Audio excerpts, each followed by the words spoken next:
et des cadres de l'état civil de ces trois villes ont été formés.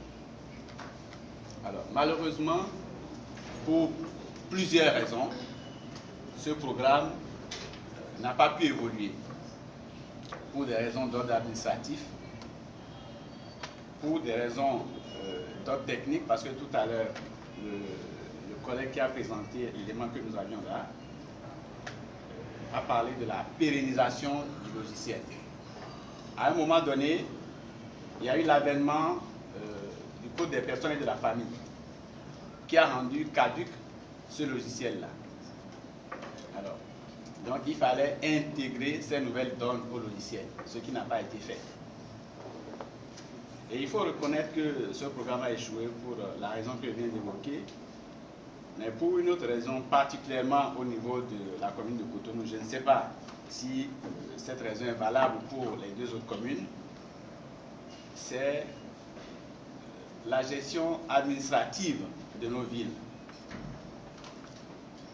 On avait des agents qui ont été formés à cette application-là, à l'utilisation de cette application, qui ont été affectés de leur poste de travail dans d'autres postes.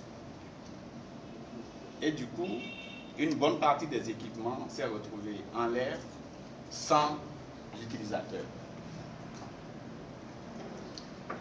Par la suite, il fallait former de nouvelles personnes. Et chaque fois qu'on forme ces personnes, quelques temps après, elles sont encore enlevées de leur poste et remplacées par d'autres. Bref, les problèmes sont énormes. Le collègue de Porto-Novo a évoqué tantôt le problème de financement de tout ce qui a trait à l'informatique d'une manière générale. La part réservée à cette activité dans nos communes est minime et infime et insignifiante. Dans les communes du Bénin, on ne connaît l'usage de cette affaire que quand vient l'heure de faire les fiches de paie, de payer des mandats, de faire ci, de faire ça. Mais dès que ça passe, plus personne ne s'en souvient. Au niveau de la ville de Cotonou,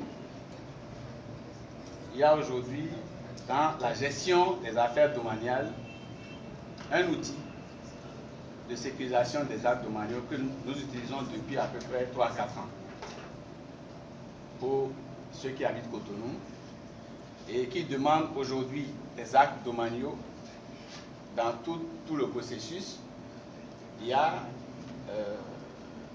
je crois, une pièce qu'on appelle la sécurisation de l'acte. Je crois qu'il coûte 15 000 francs. Et avec cette pièce-là, qu'on appose sur les différents actes domaniaux, vous pouvez vérifier de l'authenticité d'un permis d'habiter, d'un certificat d'appartenance, en tout cas de tous les actes que le service des affaires domaniales délivre. Voilà en gros ce que je tenais à dire.